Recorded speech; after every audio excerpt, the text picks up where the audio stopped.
So in last class we have discussed some of the introduction about the differential equation.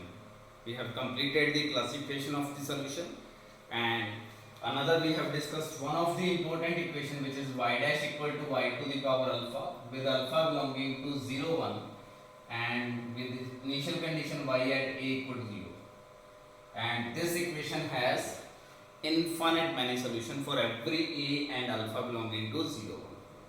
But if you will solve by a particular method, then you will get only one solution. So this is the important concept. And then we have given the some of the homework for you. So these are three questions. First, number of real valued solution of this equation which are defined on real line. And then number of this solution of this equation defined on real line where a is greater than 0. Again, number of solution of this equation defined on real line whenever a is less than 0. So आपको basically ये solve करना था as a homework. And in today lecture, first we will discuss all these three questions, and then we will continue with the first order, first degree differential equation. और उसमें भी हम first discuss करेंगे the exactness of the differential equation और what are the integrating factor. So ये सारे concept आज हम complete करेंगे. So start करते हैं इस first equation से. I think आप सबने solve कर लिया होगा. So equation is or question is number of real value solutions of mod of dy by d of x plus mod of y equal to 0 and which are defined for every x belongs to real lines. So इस equation के solution find करने हैं जो पूरे real line पे define हो. और solution का meaning क्या है? Phi is a solution of nth order differential equation if its nth order derivative exists on the given domain and it must satisfy the differential equation. तो एक तो method है कि किसी पर्टिकुलर मेथड से आप इसको सॉल्व कर पाए, बट वो भी पॉसिबल नहीं है because you don't know whenever this is positive, whenever y is positive or y is negative. तो अगर known होगा then we can separate distribute it into separate domain and then we can solve by simple method. But यहाँ unknown है because dy by dx may be positive, may be negative, y may be positive, may be negative. So assume करते हैं let phi of x be a solution for all, or say this equation 1 solution of 1 and define on real line. तो phi के लिए दो situation आएंगी. Solution है तो function है तो मे बी कांस्टेंट फंक्शन और may B non constant. So phi is either constant or non constant. तो फंक्शन कैन बी कांस्टेंट और नॉन कांस्टेंट. अगर phi कांस्टेंट सॉल्यूशन है तो phi of x क्या होगा? c for all x belongs to real line, और this implies phi dash x आपके पास 0 for every x belongs to real line because constant function derivative should be 0. और अगर phi is a solution so phi must satisfy this equation. तो अगर इसको इस equation में put करेंगे तो आपके पास आ जाएगा mod of c equal to 0 implies c must be 0 implies जो आपका phi function है phi of x is identically 0, that is 0 for all x. So this if this equation has any constant solution then it must be trivial solution, phi x equal to 0 solution. So this one is called trivial one. Now if phi is a non-constant तो क्या होगा? तो अगर phi non-constant function है तो definitely there must exist some x naught belongs to real line such that phi at x naught should not be 0. अगर phi of x 0 हो गया for every x तो डेफिनेटली कौन सा फंक्शन होगा? Constant. But हम क्या जरूर करके कर रहे हैं? Non constant. तो किसी ना किसी एक पॉइंट पे हमेशा ये नॉन जीरो रहेगा. और अगर ये क्वांटिटी नॉन जीरो है तो mod of phi of x naught definitely positive and mod of phi dash x naught should be non negative क्योंकि modulus value. So this implies mod of phi dash x naught plus mod of phi at x naught should be positive. But आप assume क्या करके चलते हैं, phi is a solution of this equation which is defined for all. अगर ये इस equation का solution है तो phi dash plus mod phi, sorry, mod of phi dash plus mod of phi should be 0 for every x. लेकिन ये एक point पे क्या हो गया, positive. So implies phi is not a solution. So this is contradiction because आपने assume करा था solution. तो basically if phi is a solution of this equation then either it is constant or it is a non-constant. अगर constant है तो it must be trivial solution, or if it is non-constant then it must be there must be a contradiction. यानी कि आपके पास non-constant solution exist नहीं करेगा, और जो भी constant solution होगा वो कौन सा होगा, trivial solution. तो कितने solution हो रहे, only one solution. So conclusion is number of real valued solution of this equation is unique and it is phi of x is identically zero. सिर्फ और सिर्फ एक ट्रिवियल सॉल्यूशन. सो मैंने आपसे लास्ट क्लास में एक क्वेश्चन पूछा था, whether a differential equation always has a general solution. Whether a differential equation has a general solution. तो आप इस इक्वेशन पे सोचिएगा, देन आंसर फाइंड करिएगा. सो क्वेश्चन अगेन रिपीट करते हैं, whether a differential equation always has a general solution. This statement is true or false. Just think on this and think on the definition of a general solution. आपको answer मिल जाएगा. So second question जो आपको दिया गया था, that is again number of real valued solutions of the differential equation mod of dy by d of x plus mod of y plus some constant a equal to 0, where a is greater than 0 and x जो है वो real line पे, यानी कि आपको जो solutions find करने हैं वो पूरी रियल लाइन पे फाइंड करने हैं और इस इक्वेशन का solution find.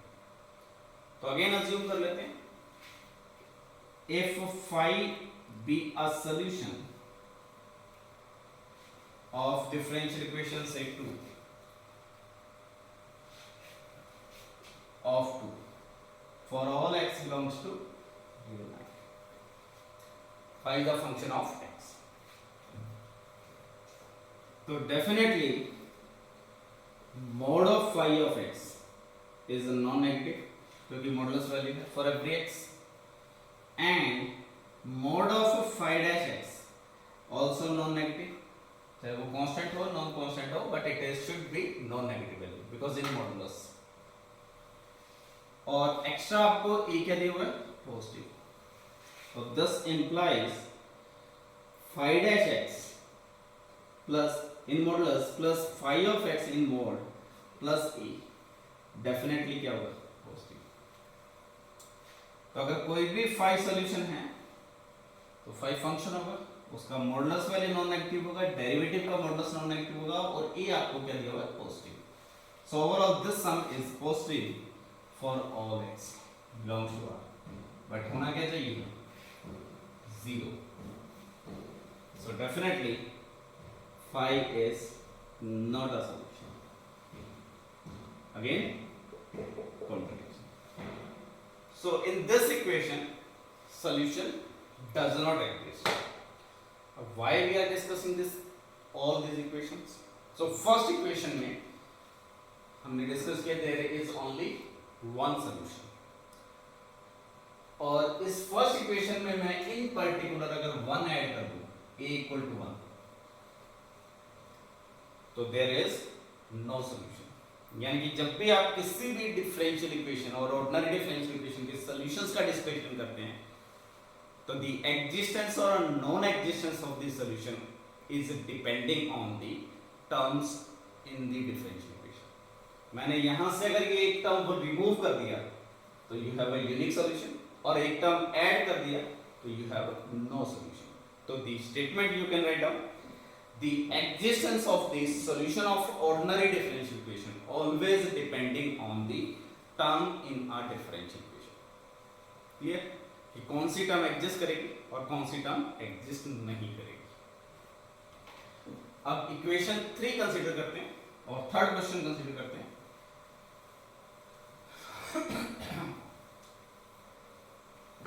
So third question था mod of dy by dx plus mod of y plus a with a is a negative. Mod of dy by dx plus mod of y plus a equal to 0 for all x belongs to real line and a जो था वो क्या था यहाँ negative। तो इस case में हमें नंबर ऑफ सॉल्यूशंस काउंट करने थे और real valid solutions. So if phi x be a real valued solution,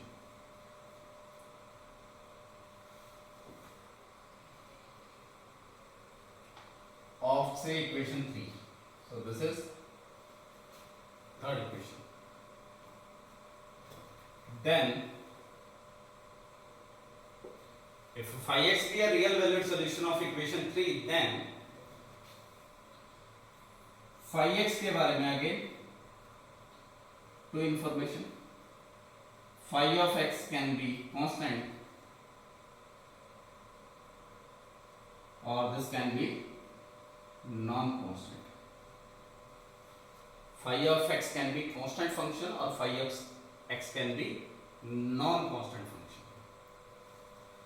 Now if phi of x is a constant, so definitely phi of x equal to c for all x belongs to real line, guaranteed, and implies phi dash x should be 0, and अगर phi solution है तो this implies mod of c plus a should be 0, so this implies c should be equal to plus minus, because mod of c plus a equal to 0. So C must be either A or minus A. Overall sum should be 0 because A is a negative. So this implies phi of x can be either C or phi of x is either A or phi of x is minus A.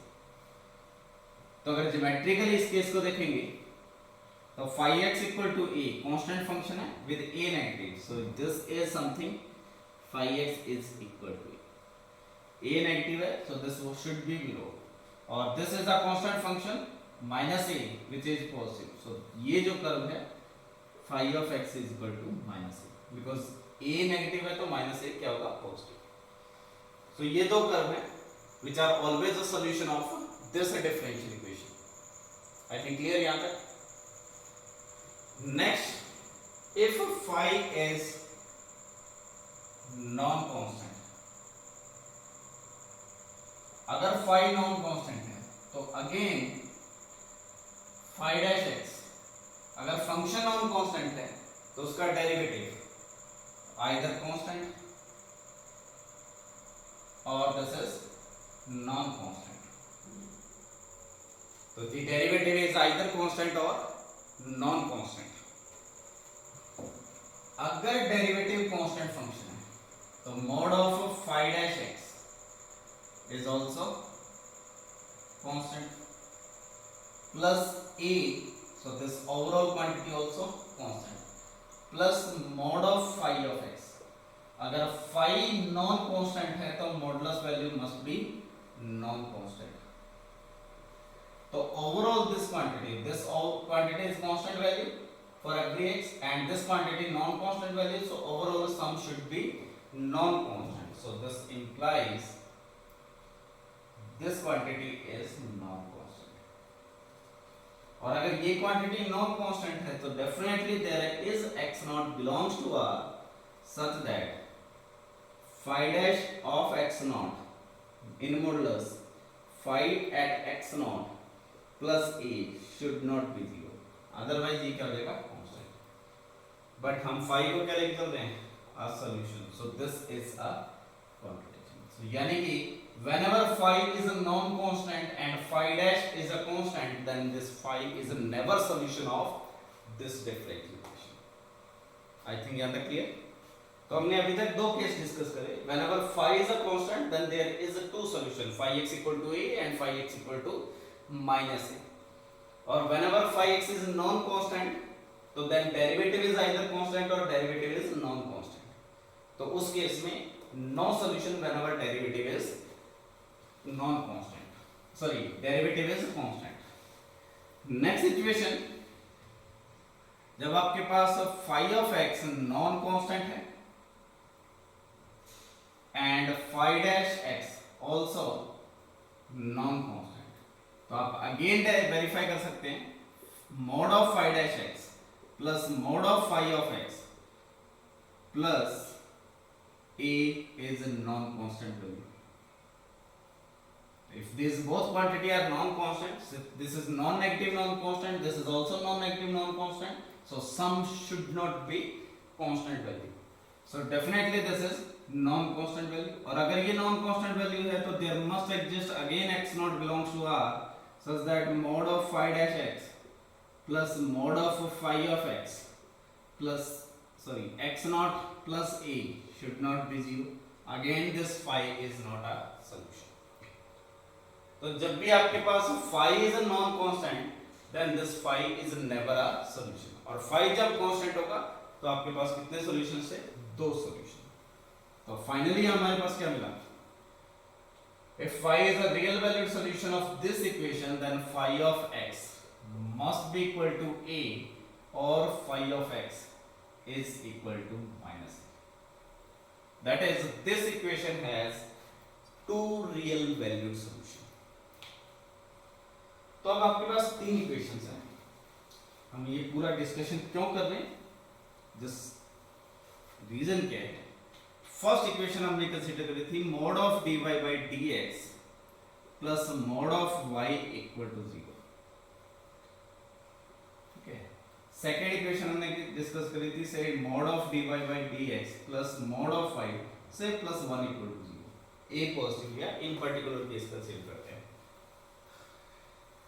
और third situation थी आपके पास mod of dy by dx plus mod of y minus 1 equal to. ये तीन situation consider करते हैं. This is a positive, this is a negative और यहाँ a 0. तो इस केस में आपके पास सॉल्यूशन जो था phi of x is identically 0, unique solution. इस केस में आपके पास था no solution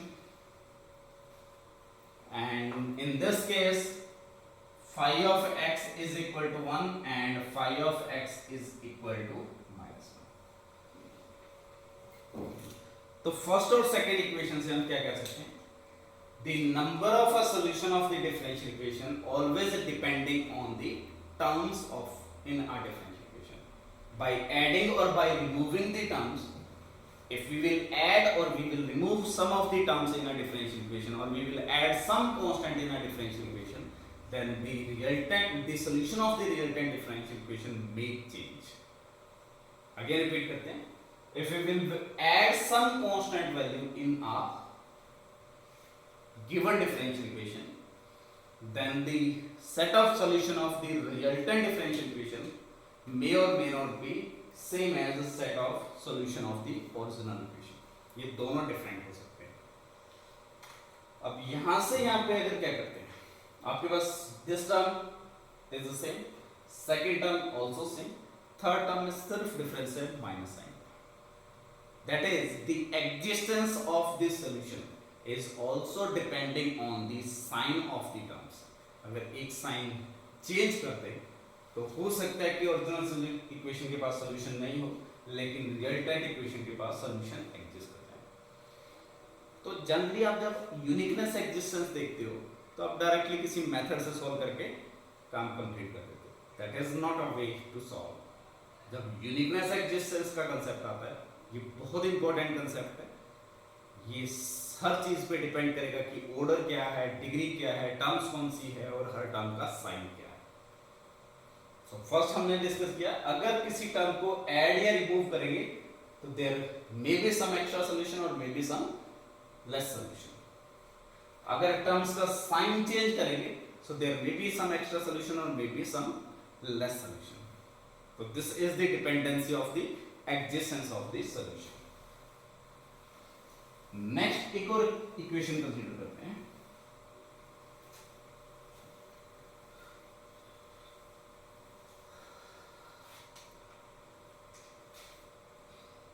Consider y double dash whole square plus y square is equal to 0 and define for all x belongs to real line. Y is a dependent variable and depending on x. Then question is number of real valued solutions of this differential equation. कितने real valued solution है? तो again similar method से, if 5x be a solution for all x belongs to R, so this implies 5 double dash x whole square should be non-negative and 5 of x whole square is also non-negative, implies 5 double dash x whole square plus 5 of x whole square should be non-negative. Now if phi is a non-constant, अगर phi non-constant हो गया तो definitely there is some x naught such that phi double dash at x naught should be greater than or equal to 0, and sorry, this is greater than 0 but phi at x naught is strictly greater than 0. अगर non constant है तो किसी ना किसी x naught पे ये phi non zero होगा, और phi नॉन जीरो है तो इसका स्क्वायर करेंगे तो दिस क्वांटिटी इज पॉजिटिव, और अगर ये नॉन नेगेटिव है ये पॉजिटिव है तो implies phi double dash at x naught whole square plus phi at x naught should be positive. So which is contradiction, because phi is the solution, so it must be throughout, this quantity must be 0 throughout whenever we are taking phi instead of y. Okay, तो again इस equation के पास कोई non constant solution नहीं है. अगर phi constant हो गया तो दिस क्वांटिटी 0 डबल डेरिवेटिव है, और phi की वैल्यू अगर c है तो c स्क्वायर इक्वल टू 0 का मीनिंग क्या है? c should be 0. तो basically this equation again has only trivial solution which is phi of x is identically 0. तो सिर्फ एक ही सॉल्यूशन है. नाउ इक्वेशन का order of this differential equation is 2 and degree is also 2. Okay, just change the differential equation. Y double dash whole square plus y dash whole square equal to 0. बस ये consider करते हैं. Y double dash whole square plus y dash whole square equal to 0. Then अगर मैं एक consider करता हूँ function phi x equal to c for all x belongs to R, c is any constant, then definitely phi dash x is 0, phi double dash x also 0. ये दोनों values यहाँ put करेंगे तो implies phi double dash x whole square plus phi dash x whole square, this is 0, implies phi is a solution. तो for every c this phi is a solution. c change करेंगे तो curve change होगा. तो इस equation के पास कितने solution है? Infinite. और इस इक्वेशन के पास कितने सॉल्यूशन है? Unique solution. That is the number of solution of the differential equation also depending on the terms or also depending on the derivative, which order derivative occurs in a differential equation. इस equation में first order derivative नहीं है, लेकिन इस equation में first order derivative है. तो जब भी आप एडजेसेंस यूनिकनेस की बात करेंगे तो there are so many things taking care of. बहुत सी चीजें जो आपको ध्यान में रखनी होगी. For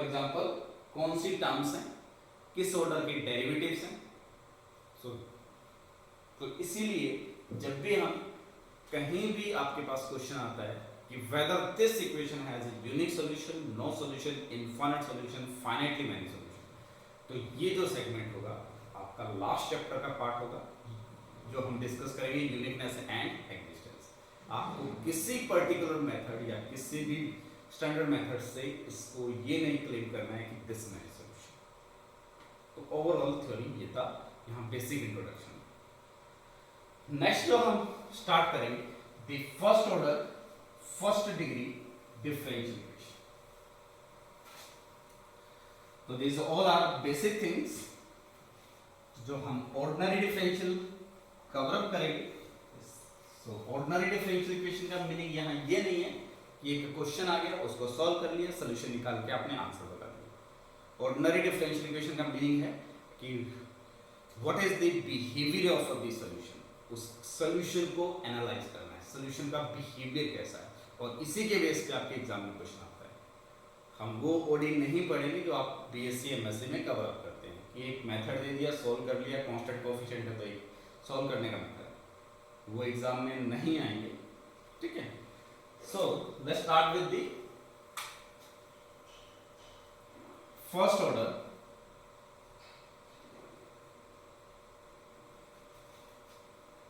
first degree differential equation और ऑर्डिनरी डिफरेंशियल इक्वेशन। तो first order first degree differential equation, तो आपके पास इक्वेशन में जो ऑर्डर आएगा वो it should be first order. So dy by dx assuming that y is a function of x, तो first order derivative and degree is 1 so power should be 1, so your differential equation should be first order first degree, and the terms of x and terms of y can be any order because the degree of the differential equation is the highest order highest power of the highest order derivative provided all that derivative are in a natural power। तो dependent variable और independent पे कोई restriction नहीं है, तो that is dependent और independent variable can be in any form, तो उसको assume कर सकते हैं they are function of x and y, तो x और y की कोई भी टर्म्स आ सकती है। so this is the standard form of the first order first degree differential equation, or another form which can be written as m of xy into dx plus n of xy into dy is equal to 0. So these are the standard forms of a first order first degree differential equation.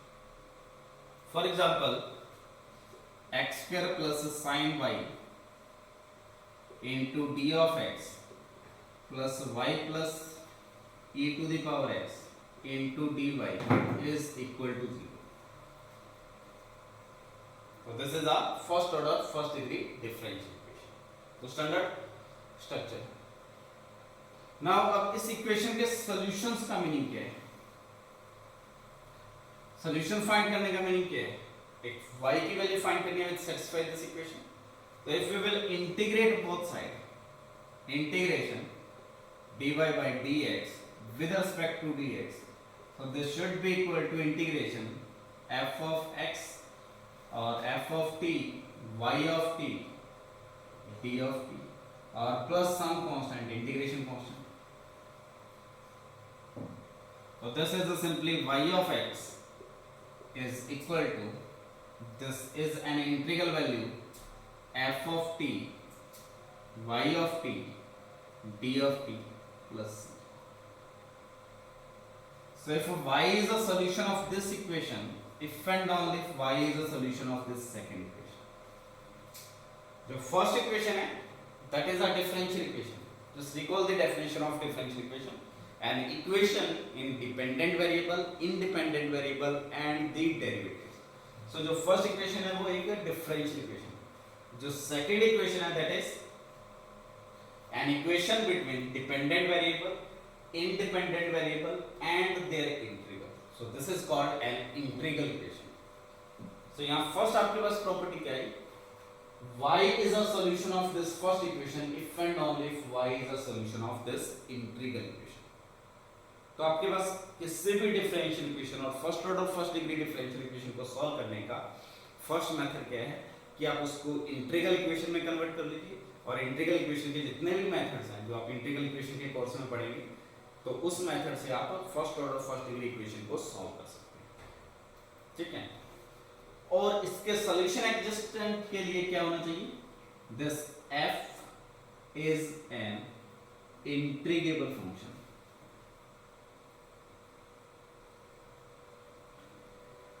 तो जब भी आप किसी भी differential equation को solve करना start करते हो, जनरली आज तक आप क्या कर रहे थे, एक मेथड बता दिया आपको सेपरेशन ऑफ वेरिएबल, एग्जैक्टनेस और रिड्यूसिबल इनटू होमोजेनियस और रिड्यूसिबल इनटू लीनियर, या लीनियर को सॉल्व करने का स्टैंडर्ड मेथड है, तो आप वो मेथड अप्लाई करते थे, सॉल्व कर लेते। लेकिन सॉल्व कब हो सकता है और किस डोमेन पे सॉल्यूशन एग्जिस्ट करेगा इसके बारे में नॉलेज नहीं था। सॉल्यूशन एग्जिस्ट कब करेगा, this differential equation has a solution if this term exist, और ये टर्म कब एग्जिस्ट करेगी, whenever this function is an integrable function. So this equation has a solution if and only if this function is an integrable function. तो अगर वो किसी एक domain पे इंटीग्रेबल फंक्शन होगा तो इक्वेशन 1 हैज अ सॉल्यूशन। अब इंटीग्रेबिलिटी का कांसेप्ट वो आएगा एनालिसिस में, जब आप पढ़ेंगे Riemann integrability and improper integration. हमें यहाँ भी इतना डिटेल में रिक्वायरमेंट नहीं, जस्ट आपको हिंट दे रहे हैं कि जब भी आप सॉल्यूशंस की बात करते हैं तो ये जो राइट हैंड साइड है that part should be an integrable function. अब इंटीग्रेबिलिटी की हम कुछ कंडीशंस आगे डिस्कस करेंगे, जिसके बेस पे हम बताएंगे कि this equation has a solution और does not have a solution. तो आई थिंक क्लियर। सिमिलरली जब हम इसका सेकेंड फॉर्म फाइंड करते हैं,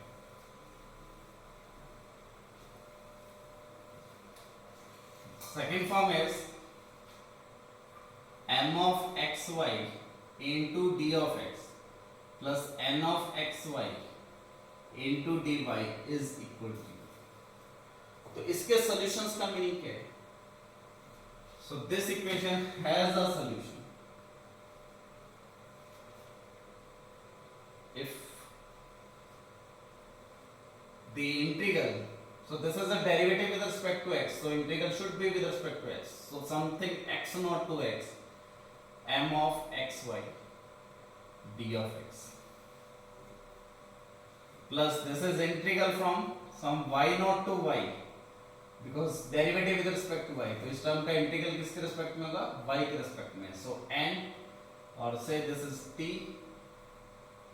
और dt और n of some u y d of u is equal to some arbitrary constant. So this term exists whenever this m is an integrable function. This term exists whenever this n is an integrable function. तो जब इस equation का solutions की बात करेंगे तो your m and n should be an integrable function. So this equation 1 has a solution on the domain D if and only if m and n are integrable function on the given domain D. तो ये आपके लिए necessary and sufficient condition है। अब integrability की कब conditions आएंगी, कब इंटीग्रेबल होगा, वो हम एनालिसिस के पार्ट में डिटेल में डिस्कस करेंगे। I think clear in this part.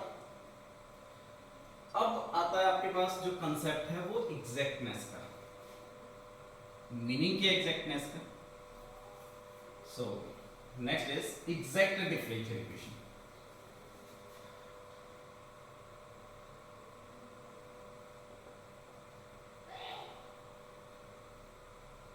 तो जो आप जल्दी, अगर आपसे मैं क्वेश्चन पूछूं कि the differential equation m of xy d of x plus n of xy d of y equal to 0 is exact equation or exact differential equation. So what is definition of the exact differential equation? तो maximum student का answer जो होता है the partial derivative of m with respect to y should be same as partial derivative of n with respect to x. आपके mind में भी ये आया होगा कि a differential equation is exact if the partial derivative of if and only if partial derivative of n is the same as with respect to y is the same as partial derivative of n with respect to x. But this is not a definition. This is only a property of exactness. कि अगर exact होगी तो this property hold, और if this property hold then this is a exact.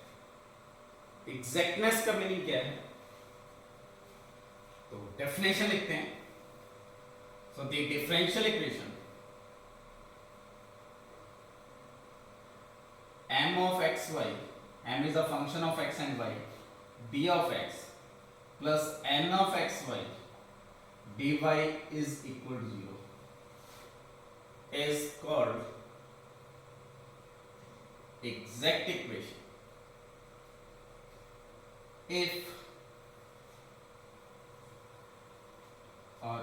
and only if the expression m of dx plus n of dy or exact equation on d is a domain, if and only if the expression m dx plus n dy is an integrable expression on d. तो exactness का meaning क्या है? A differential equation is exact on a domain D if and only if m dx plus n dy is an integrable function on D. इसका integral exist करना चाहिए. सो अब integrability की condition कब आएगी? So the expression m dx plus n dy is an integrable on D if and only if there exists a function f of xy defined on D such that the total derivative of this function is equal to m dx plus n dy. So अगर कोई भी expression किसी एक function का total derivative है तो इसका definitely आप इंटीग्रल कर सकते हैं, और अगर ये इंटीग्रेबल है तो this expression is also an integrable. So this is an integrable if and only m dx plus n dy should be equal to total derivative of this function and this function should be defined on domain D. तो ये आपके पास basically definition है exactness की. तो आप इसको किस form में लिख सकते हैं? The differential equation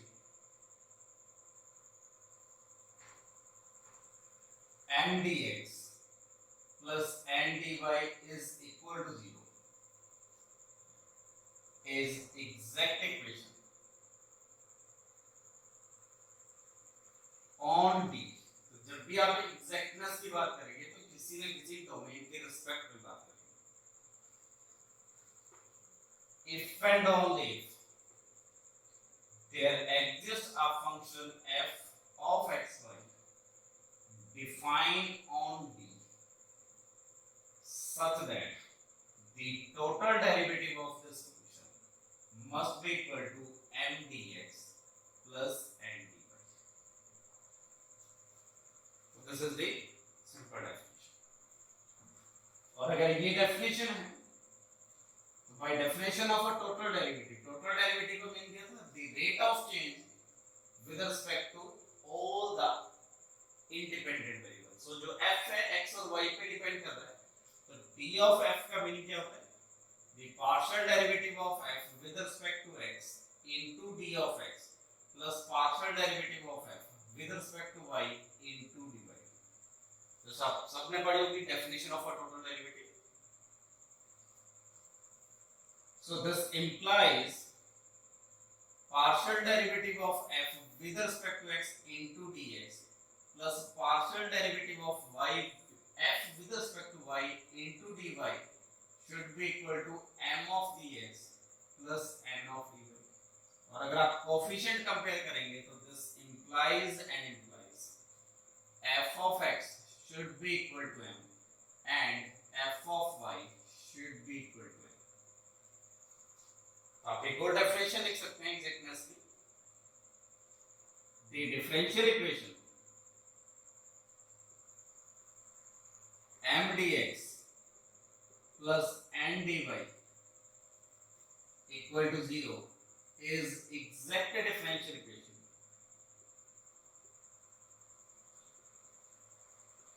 if and only if there exists a function f of xy defined on the exact differential equation on domain D. If and only if there exists a function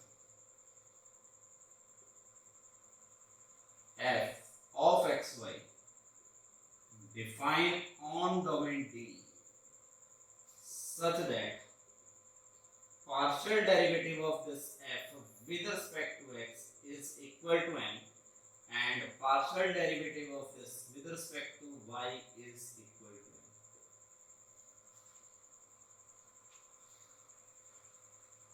Okay, so this is another definition.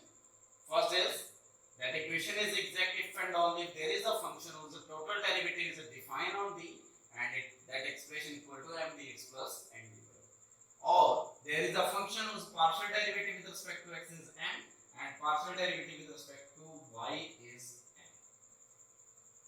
इसी की help से आपके पास fx is equal to क्या है m, तो partial derivative with respect to x is equal to m and partial derivative of f with respect to y is equal to m. So this obviously implies second order partial derivative with respect to x and y is equal to my, and the second order partial derivative of this expression is equal to n of x, or this is partial derivative of m with respect to y and this is partial derivative of n with respect to x.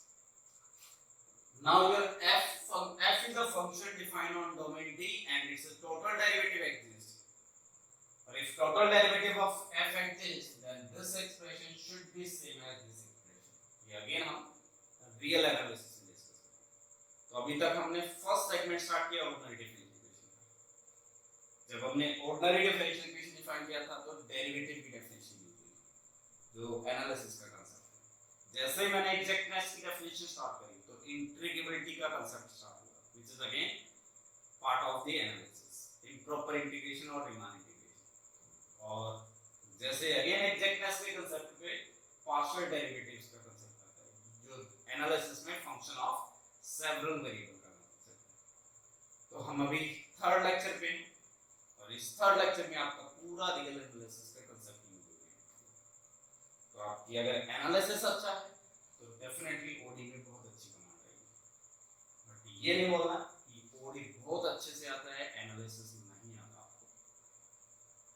अगर analysis नहीं आता है तो definitely आप OD में command नहीं ला सकते, because this property hold if f is a differentiable function. ये हम several वेरिएबल में प्रूव करेंगे. तो this implies partial derivative of n with respect to y is equal to partial derivative of n with respect to x. And similarly, you can also prove the converse. So if your differential equation, this is exact differential equation, implies partial derivative of n with respect to y and should be same as partial derivative of n with respect to x. Or similarly, you can try the converse. So this one is the property for a exactness.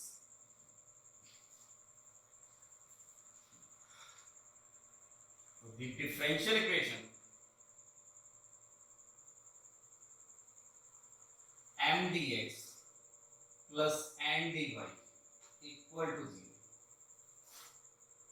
is exact equation on D if and only the partial derivative of m with respect to y is the same as partial derivative of n with respect to x for all x, y belonging to domain D. Okay. is the necessary and sufficient condition for a differential equation to be a exact differential equation. तो किसी को भी exactness verify करना है तो आप ये use कर सकते हो, but by definition अगर use करना है तो आपको वही concept use करना होगा, ठीक है? For example, simplest equation pick करते हैं, x dy minus y dx is equal to 0. Whether this is exact or non-exact equation. तो यहाँ m की वैल्यू है जो which is minus y, m is a coefficient of dx, n is x. So simply my is equal to minus 1. N of x is equal to 1, which is not equal on any domain. So this is a non-exact equation, or there does not exist any domain on which this is exact equation. But इसकी जगह अगर equation consider करते हैं x dy minus y dx upon x square equal to 0. और obviously x should be non-zero. Whether this is exact or not. तो first इसमें से dx का कोएफिशिएंट फाइंड करेंगे, which is minus y upon x square into dx plus 1 upon x into dy equal to 0. ये equation. So this quantity is m and this quantity is n. Okay. Now if you will find m of y, so definitely minus 1 upon x square. Or if you will find n of x, partial derivative of n with respect to x, again minus 1 upon x square. So this implies m of y is the same as n of x for all x belongs to R star. So this equation is exact differential equation for every x non-zero. So एक method ये है, आप इससे verify कर सकते हो. और we can also write down this is the same as the total derivative of x by y or y by x with minus sign. दूसरा मेथड ये है.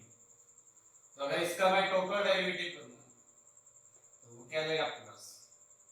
First d of if this is f of xy, so total derivative definition d of f by dx into dx plus d of f by del y into dy, ये find करना है.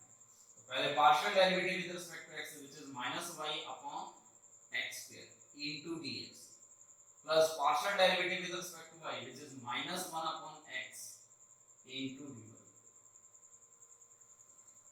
So this equation and this equation are same equation. So definitely this expression is total derivative of this expression, and this expression is defined for all x not equal to 0. That is, we have a function which is defined on x not equal to 0 whose total derivative equal to this expression. Implies this equation is an exact. तो जब भी आपको exactness find करनी है तो you should have to find f such that the total derivative of f equal to this given function, or otherwise we have to prove this my equal to mx. अब इस segment में questions का pattern क्या हो सकता है? तो generally IIT jam और गेट में क्वेश्चन आता है, नेट जेआरएफ में सेगमेंट में से क्वेश्चन नहीं पूछा जाता है. तो what is the pattern of question? First question कुछ इस टाइप का हो सकता है, the values of or the possible values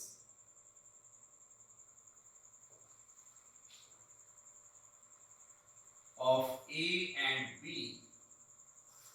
such that the equation x square minus a of y dx plus y square minus b of x dy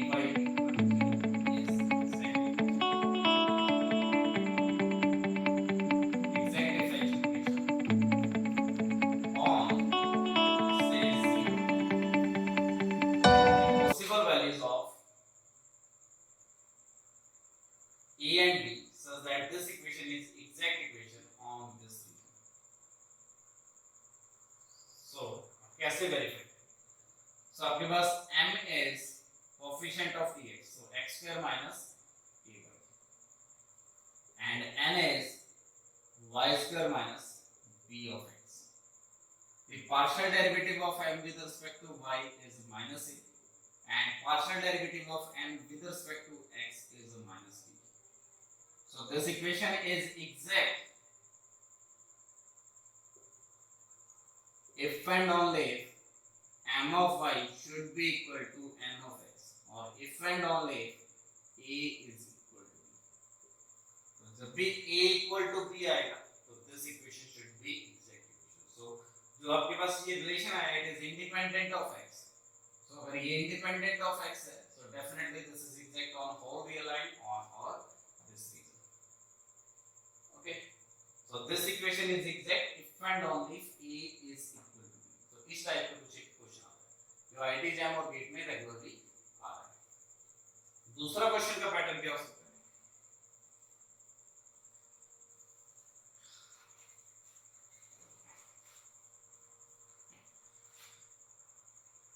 If m of xy into dx plus cos square x dy equal to 0 is exact equation,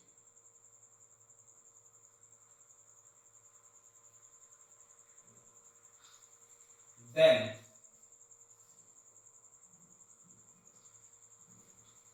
m of xy is r. First option, minus of y sin of 2x plus x square. Second option, minus of y sin of 2x plus y square. Third is y sin of 2x plus x cube. D, none of these. तो आपको basically m find करना है for which this equation is a exact equation. तो इस case में n of xy आपके पास क्या है? Which is the cos square of x. ठीक है. Now if this equation say 1, so 1 is exact equation if and only the partial derivative of m is with respect to y is the same as partial derivative of n with respect to x. So n का अगर partial derivative करेंगे तो which is 1 minus cos of 1 plus cos of 2x upon 2, और इसका partial derivative with respect to x करेंगे तो which is sin of 2x with minus sign. The derivative of a cos 2x is 2 times sin of 2x with minus sign upon 2 है तो that is. So m of y आपके पास क्या आ गया? Minus of sin of 2x. So m क्या आ जाएगा? Minus of y, integration करना है with respect to y. So minus of y sin of 2x plus any function of x. क्योंकि इसका अगर y के रिस्पेक्ट में डेरिवेटिव करेंगे तो this term becomes 0 and this is equal to this one. So this phi is any arbitrary function. So any m of this form is for any m of this form this equation is an exact. So first option minus y sin 2x plus x square. So phi x को अगर x square pick कर लेंगे तो this option is true. Second में this is a y square, so this is false option. Third option, whether it is true or false, this expression should be with minus sign 2x plus x cube, so this is false. Definitely D is also false. So answer is B. तो अगर आपको एक value given है second find करनी है तो simple इस expression का यूज करेंगे. ठीक है. तो ये दो क्वेश्चन हो सकते हैं. नेक्स्ट क्वेश्चन का पैटर्न क्या हो सकता है? If your equation is exact equation then what is the solution of the exact equation? अगर गिवन इक्वेशन एग्जैक्ट इक्वेशन है तो उसका सॉल्यूशन कैसे फाइंड करेंगे? आप सब ने बीएससी एमएससी में कवर अप करा होगा। जल्दी आप लोग जो पढ़ते हैं इफ रिकॉल कर रहे हैं जो आप पढ़ के आए, अब उसको इसमें क्या प्रॉब्लम हो सकती है, क्या क्या वो राइट मेथड है या कुछ एरर है, इसमें वो डिस्कस करूंगा। सो आपने जो पढ़ा है m dx plus n dy if this equation is exact equation, और मैक्सिमम बुक में ये मेथड दिया, then solution of say equation 1 is the integral m dx with y is a constant plus integral n dy with n is a free from x is equal to some constant, यानी कि n में से वो term remove करनी है which contains x. So maximum book में ये formula दिया है. If this equation is exact, then this must be a solution. जल्दी ये क्वेश्चन मैंने मैक्सिमम लोगों को ट्राई करने के लिए किया इस फॉर्मूले की हेल्प से, जो अभी हमने सॉल्व किया कि अगर मैं इक्वेशन कंसीडर करता हूँ minus of y times sign of 2x into dx plus cos square of x into dy equal to 0. So आपके पास this one is m और ये आपके पास n है. अगर my फाइंड करेंगे तो obviously minus of sin 2x आएगा which should be equal to n of x, यानी कि this equation is a exact differential equation. अब आप अगर इस फॉर्मूले के यूज करेंगे तो this is the integration of m minus y sin of 2x d of x with y is constant plus integral of with n is a free from x, n is a free from x का meaning क्या है, n में से वो सारी term remove करनी है जो x का पार्ट है और x का फंक्शन. अब आपके पास n जो है वो क्या है, cos square x. तो जनरली स्टूडेंट क्या करते हैं, cos square x is a function of x, तो उसको थ्रू आउट रिमूव कर सकते हैं. बट cos square x को हम ये भी लिख सकते हैं 1 minus cos of 2x by 2 is sorry 1 plus this, so this is cos square of x. तो इसमें 1 by 2 जो टर्म है that is not a function of x, this term is not a function of x. तो अगर मैं cos square x को इस expression की फॉर्म में लिखूंगा तो यहाँ कौन सी टर्म आएगी 1 by 2 dy equal to 0. अगर इस एक्सप्रेशन के बेस पे सॉल्व करेंगे तो this is minus y time sin 2x का इंटीग्रेशन करेंगे तो cos of 2x by 2 with plus sign, okay, and this is plus 1 by 2 y equal to 0. ये आएगा plus. If this is a solution of this equation, तो इसका derivative integration, इसका integration किया तो ये आया, तो इसका डेरिवेटिव करने पे ये आना चाहिए. जस्ट इसका डेरिवेटिव करके क्या आएगा, सो इसका डेरिवेटिव करना है तो first with respect to y, तो वो आपके पास आ जाएगा cos of 2x by 2, और first with respect to x derivative करते हैं, टोटल डेरिवेटिव. सो y से इसका डेरिवेटिव करेंगे तो sin of 2x with minus sign 2 get cancel out plus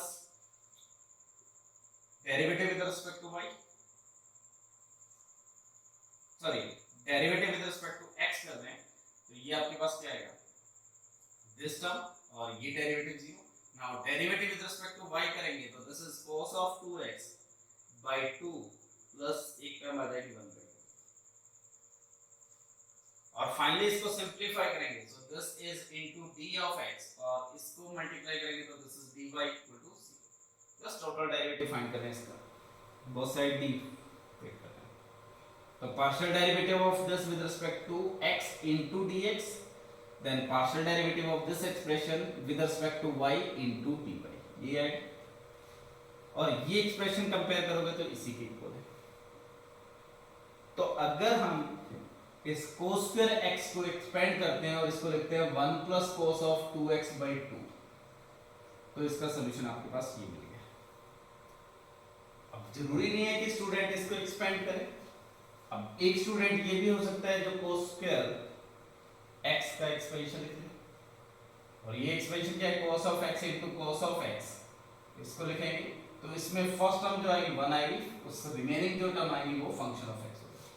तो यहाँ जो टर्म है n is a free from x, वो क्या है 1, cos x इसमें 1 minus x square by 2 plus x cube x4 by 4 factorial and so on. Same solve करेंगे तो एक टर्म आएगी 1 की और रिमेनिंग जो आएगा वो क्या आएगा, फंक्शन ऑफ x।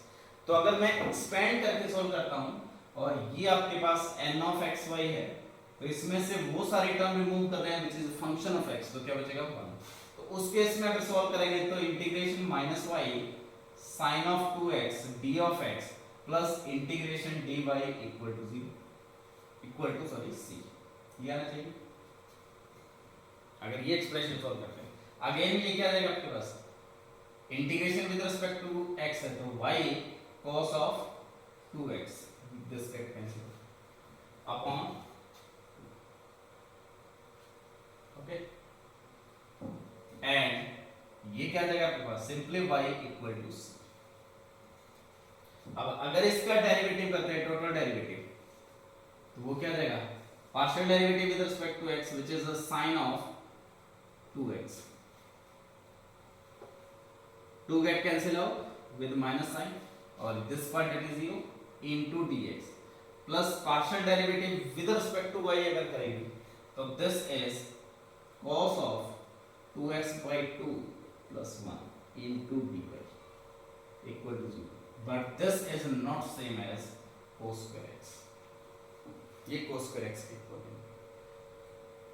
तो मेरा क्वेश्चन यहाँ ये है, अगर एक स्टूडेंट हमें जो एक्सप्रेशन दिया गया था किसी भी एग्जैक्ट इक्वेशन को सॉल्व करने के लिए, वो एक्सप्रेशन आपके पास क्या था, m into dx plus n into dy equal to c, और यहां जो कंडीशन दी गई है n is free from x, यानी कि वो टर्म रिमूव करनी है जो x से फ्री। एक स्टूडेंट ने cos स्क्वायर x को एक्सपेंड किया इस फॉर्म में, तो फ्री फ्रॉम x जो टर्म है वो सिंपल 1 है, तो सॉल्यूशन इस टाइप का आएगा which is not a solution, verify कर चुके हैं। और दूसरा स्टूडेंट cos स्क्वायर x को क्या लिख सकता है, 1 plus cos x cos 2x by 2, तो उसमें जो कांस्टेंट टर्म आएगी वो 1/2 which is free from x, उससे अगर सॉल्व करेंगे तो आपके पास सॉल्यूशन एग्जिस्ट करेगा। हमने रीवेरीफाई कर लिया है। अब क्वेश्चन ये है कि आप एग्जाम में कैसे डिसाइड करेंगे कि कौन सा एक्सप्रेशन करना है, गॉट इट, या कौन सी टर्म इंक्लूड करनी है, कौन सी टर्म एक्सक्लूड करनी है। पहले मैं एक और एग्जांपल लेता हूं, देन इसको क्लियर करता हूं। आई थिंक अभी आपके पास मैक्सिमम डाउट होगा, तो ये सारी चीजें आपको इसलिए डिस्कस कर रहे हैं कि जो कुछ भी पढ़ते हैं ट्राई करो कि विद प्रूफ आए आपके पास। आपने ये फॉर्मूला बहुत साल से आप रीड अप करते आ रहे हैं, यूज करते आ रहे हैं, फॉर्मूला एग्जैक्ट नहीं है बट यूज करने का मेथड आना चाहिए। जैसे एक और एग्जांपल लेते हैं, जैसे m of dx plus e to the power x dy equal to 0। So first find करते हैं m की value such that this equation is exact equation. तो वैल्यू ऑफ m, तो definitely m of y should be equal to n of x, so e to the power x, so this is equal to n of x which is e to the power x। तो m क्या आ जाएगा, आप simply ले सकते हो y into e to the power x। तो हमारे पास एक इक्वेशन है y e to the power x dx plus e to the power x dy equal to 0। This is an exact equation।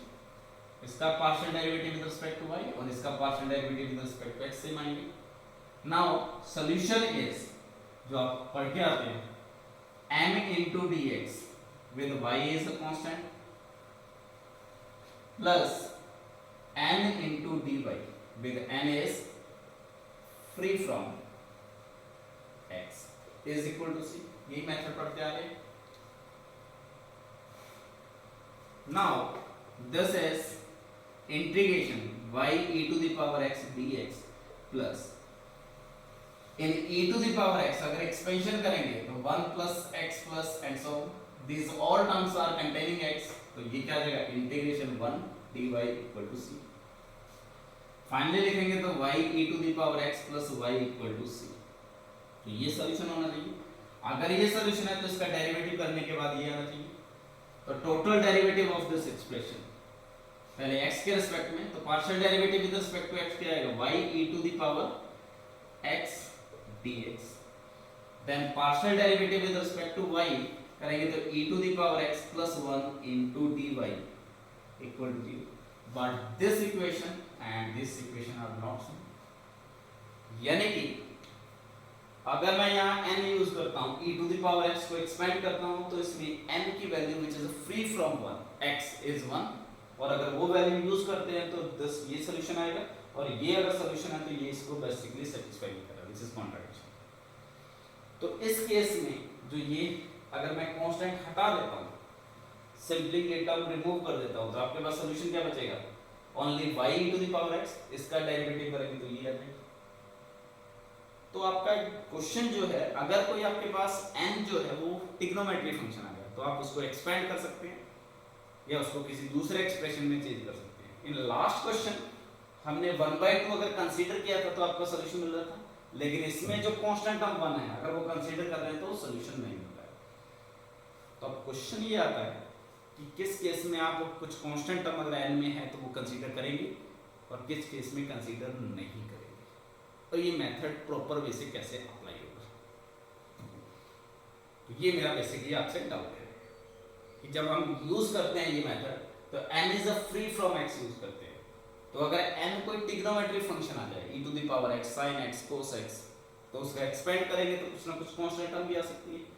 क्या उस कांस्टेंट टर्म को इसमें consider करना है या नहीं करना, या उस फंक्शन को किसी दूसरे फंक्शन की फॉर्म में एक्सप्रेस करेंगे तो there may be some constant, जैसे 1 प्लस cos 2x/2 किया था तो वहां से 1/2 आया था, लेकिन cos स्क्वायर x का एक्सपेंशन करेंगे तो वहां कांस्टेंट टर्म 1 आएगा।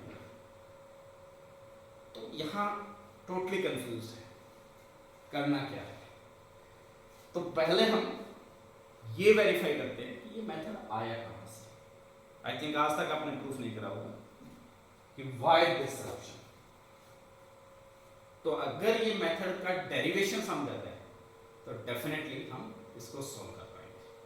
तो फर्स्ट इसका डेरिवेशन करते हैं कि ये मेथड ड्राइव कहां से हुआ, देन अगर डेरिवेशन में कब आपको कांस्टेंट पिक करना है, कब कांस्टेंट नहीं पिक करना है, तो ये हम डिस्कस अगर कर लेंगे तो आपका डाउट क्लियर हो जाएगा। आई थिंक डाउट क्लियर है कि क्या डाउट है कि इस n में जो टर्म्स हैं कांस्टेंट टर्म है उसको रखना है या नहीं रखना, ये कैसे डिसाइड करेंगे, और ये मेथड एग्जाम में अप्लाई करेंगे। अगर मैंने इसी क्वेश्चन पे अप्लाई किया होता तो आप ये सॉल्यूशन निकाल के आते, और एग्जाम में अगर ये ऑप्शन होता तो आपके अकॉर्डिंग ये आंसर आता, but which is false option. अगर मैं इसी मेथड को यहाँ अप्लाई करता हूँ और कांस्टेंट नहीं लेता हूँ तो सॉल्यूशन भी मिलेगा, कांस्टेंट 1/2 लूंगा तो सॉल्यूशन मिलेगा।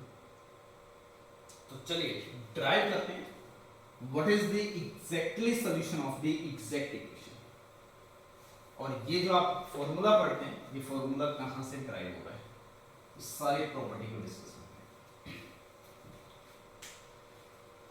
So solution of exact differential equation,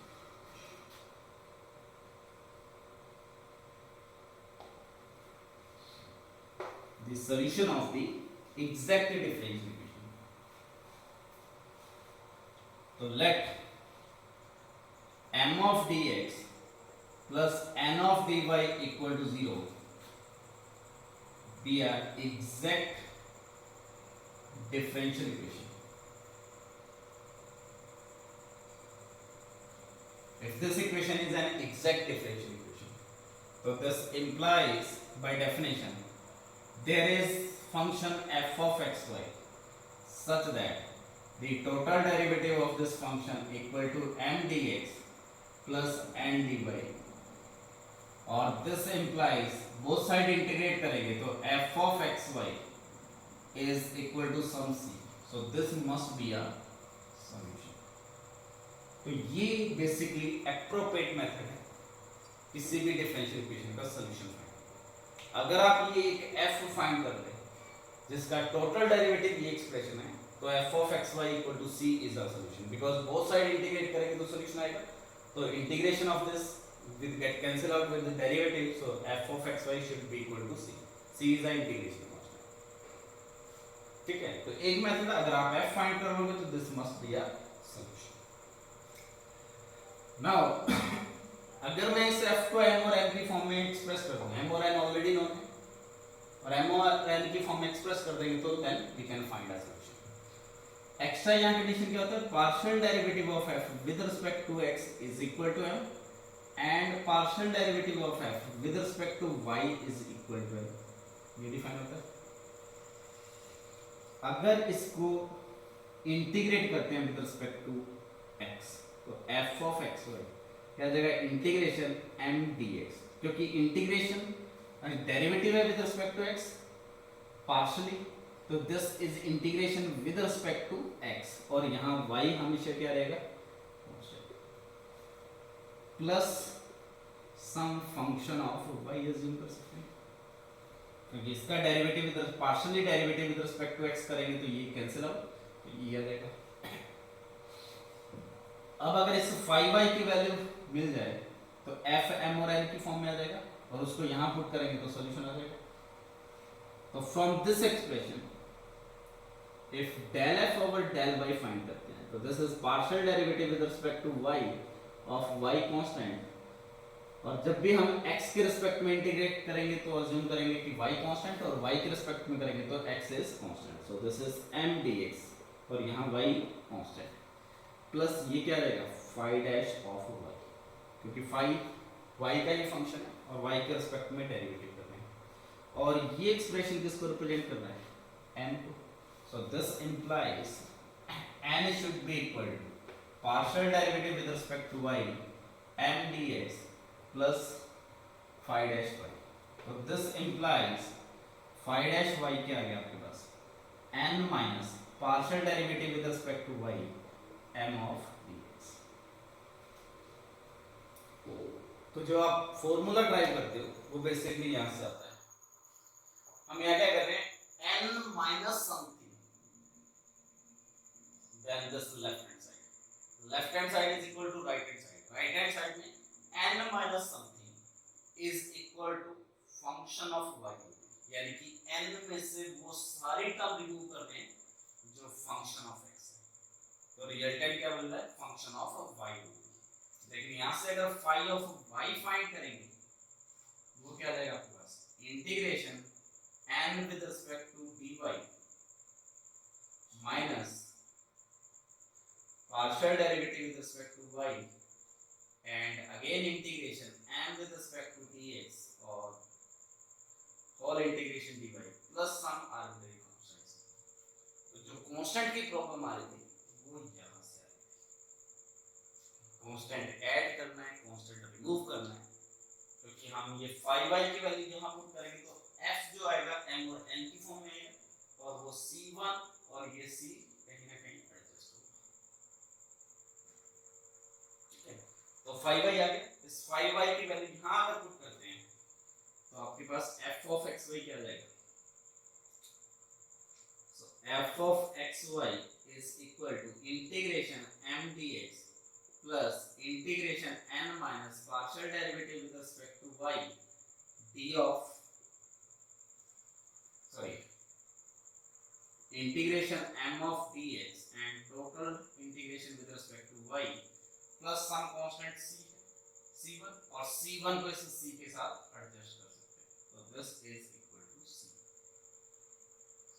so f of xy equal to c solution और f of xy किसके इक्वल आ गया, this expression. So this is अ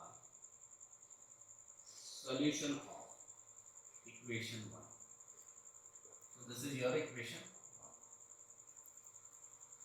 तो जो हम एक्सप्रेशन लिखते हैं वो क्या होता है, m dx plus integration of n with respect to y where n is a free from x, वो यहाँ से आता है. n में से कुछ टर्म रिमूव करने हैं, तो रिजल्टेंट टर्म्स क्या हैं, ओनली फंक्शन ऑफ y. तो n में से वो सारे टर्म हटा दो जो x को कंटेन कर रही है, तो resultant should be this. But जब आपको एग्जाम में यूज करना है तो ये फॉर्मूला यूज करोगे. इसमें जो आपका जो डाउट था कांस्टेंट रखें या नहीं रखें वो डाउट कभी नहीं आएगा। ऑटोमेटिकली अगर इसमें वैल्यूज पुट करोगे तो जब कांस्टेंट नहीं रिक्वायरमेंट होगा तो ऑटोमेटिकली रिमूव हो जाएगा, अगर रिक्वायरमेंट होगी तो वो कांस्टेंट ऐड होगा। तो जो हमने लास्ट दो क्वेश्चन डिस्कस करे हैं उस पे ये फॉर्मूला अप्लाई करना, you will get accurate answer.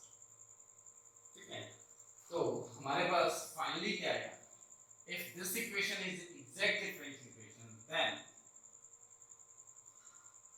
general solution is integration m dx plus integration n minus del over del by m dx and whole integration with respect to dy is equal to c। और यहाँ जब भी x के respect में integration करेंगे तो y is constant, और जब भी y के रेस्पेक्ट में इंटीग्रेशन करेंगे तो x must be constant रहेगा। I think clear. चलिए अब एक होमवर्क देते हैं, जस्ट वेरीफाई करके लाइएगा। Which of following is question is if m of xy d of x plus n of xy dy is equal to 0 is an exact equation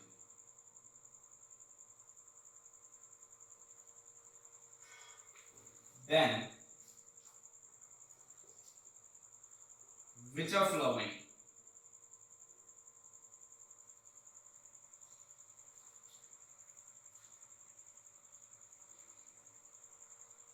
is correct option?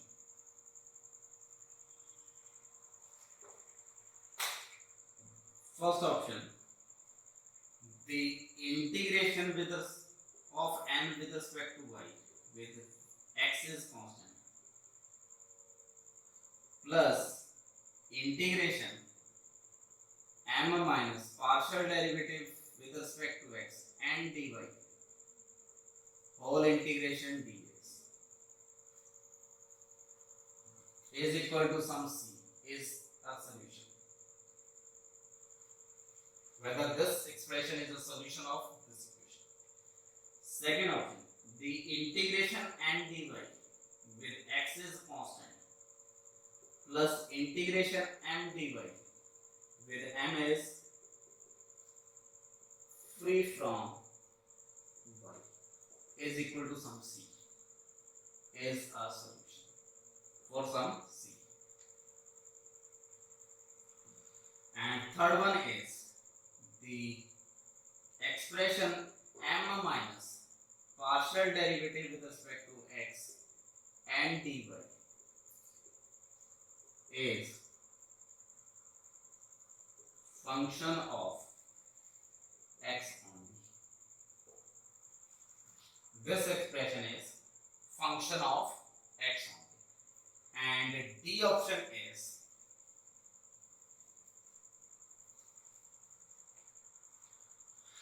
the expression n minus partial derivative with respect to y integration m dx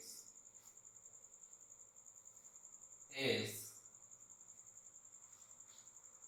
function of y only.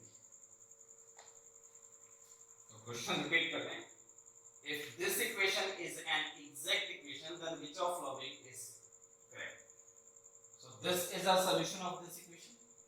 This is a solution of this equation for some c, and this is a function of x only, or this expression is function of y only. तो solve, जो हमने expression solve किया था उसमें यहाँ था n dx, n minus partial derivative with respect to y m dx. So अगर आप उस expression में n और m interchange कर देंगे और x और y interchange कर देंगे तो ये expression बट आपको फाइंड करना है y. ठीक है, तो try, let me know answer on WhatsApp और टेलीग्राम को. नेक्स्ट लेक्चर में हम इसका रीजन लिखेंगे और करेक्ट ऑप्शन लिखेंगे, and then we will continue with the equation which is a non exact